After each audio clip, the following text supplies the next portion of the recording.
Hello, doctors. I'm your host, Chip Fichtner, the co-founder of Large Practice Sales, and you're listening to Practice Partnership, Monetizing Your Dental Practice. In our podcast, our goal is to help educate doctors to understand what's coming in the rapidly accelerating dental consolidation occurring across the country for practices of all specialties and GPs. In this episode, I want to talk to you about how to choose the right invisible DSO partner for your practice, because today there are hundreds of IDSOs operating across the country, and some are better than others, and many are not qualified to be partners with our clients. In a process advised by LPS, our clients will have 6 to 12 qualified bidders to choose from, empowering doctors to choose the partner that's best for them with the same vision, values, and culture, and achieving maximum value for their practice. Let's get into my conversation with producer Gabe. Chip, can you talk about why it's a bad idea for doctors to DIY an IDSO partnership? Why is it always worth it to hire a dedicated advisor?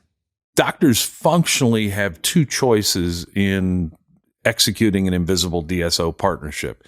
They can use a professional advisor, or they can do it yourself. Now, if you're not an endodontist, I'm sure you probably would not do your own root canal. And I'm not sure many endodontists would do their own root canal either. So we believe that doctors are better served by having a professional, non-conflicted advisor to help them go through the process of not only meeting with or interviewing 6 or 10 prospective partners, but more importantly, choosing an advisor who is only paid by the doctor, not by the doctor and the buyer. Because when the advisors are paid by both, obviously they have a conflict of interest. Our interest is solely in getting our doctors the highest value with the right invisible DSO partner. Now, certainly there are plenty of little advisors out there who may charge what is perceived as a lower fee than what Large Practice Sales charges.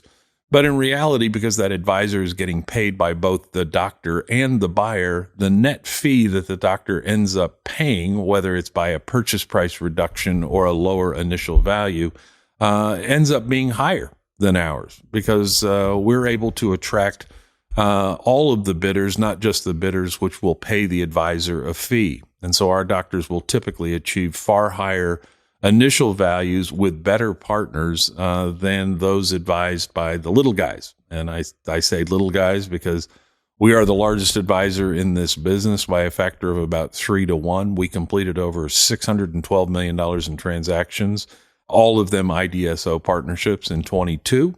And of that, interestingly, $102 million of those transactions were for doctors in their 30s. There is a surprising shift where the invisible DSOs are very eager to partner with younger doctors, because younger doctors may have a 10, 20, or 30-year time horizon, whereas the doctors with a 6 in front of their age may have a very short time horizon. So today, the younger the doctor is, the more valuable they are in the invisible DSO world.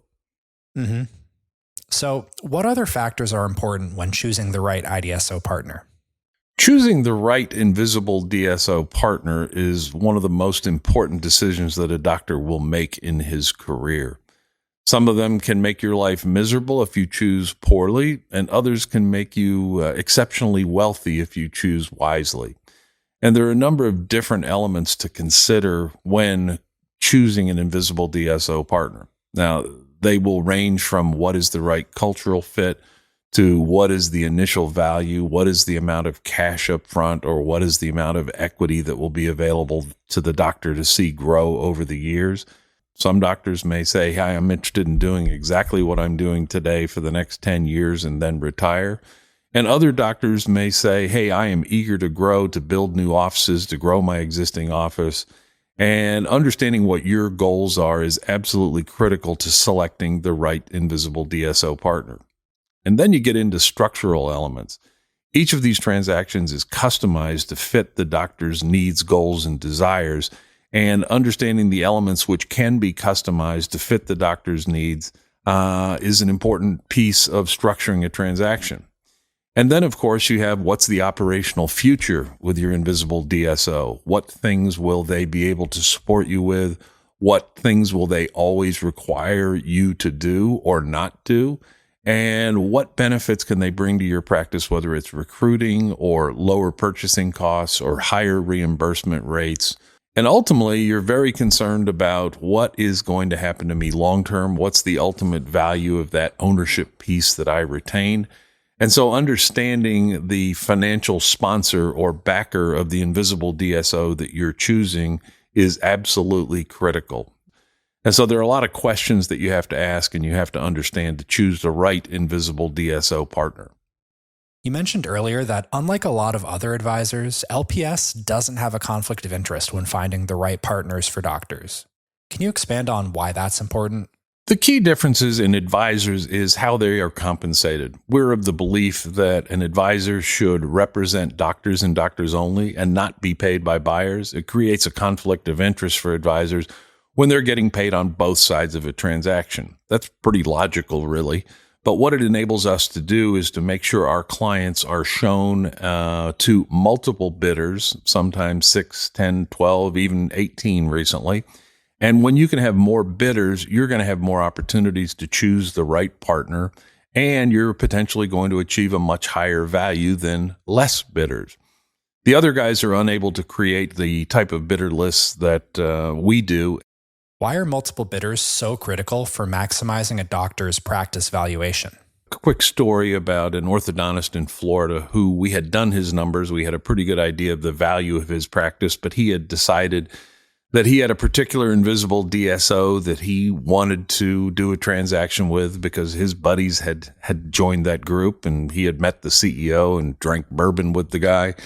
And so he was considering this particular group. He was not our client and called me up and said, "Hey, Chip, I need a favor. I'm thinking about going with this particular group, and I was just curious what you thought about them." So I said, "But before you tell me who it is and what the bid number is, tell me how many bidders you had." Because this was a large orthodontic practice in Florida, and in our view would have had 10 or 12 qualified bidders to drive up the value. And he said, "Well, we only had one bidder. I really like these guys." And I said, "Well, I'll get you at least $5 million more." He said, "How can you say that? You don't know what the number is." I said, "It doesn't matter.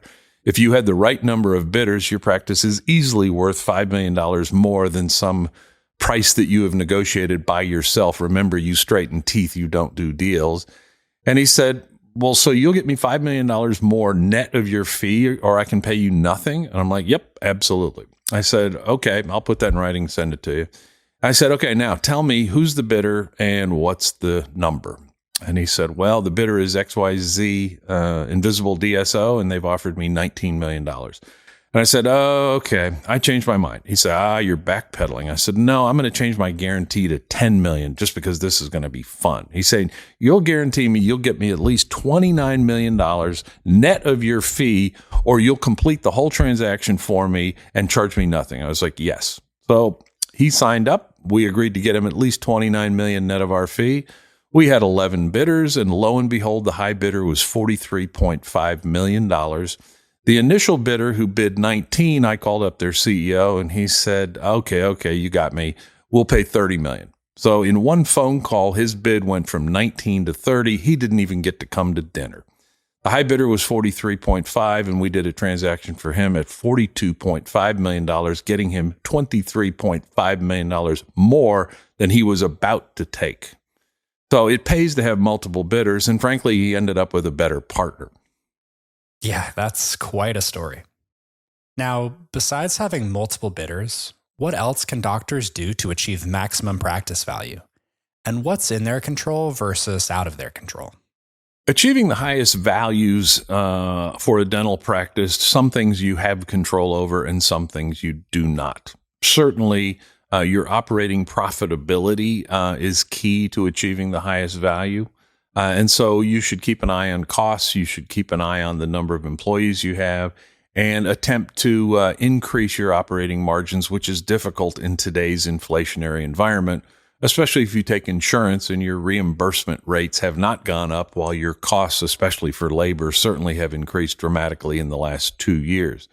So maintaining profitability and growing profitability are very important to the values of a practice. Another thing that's critical today is growth rate.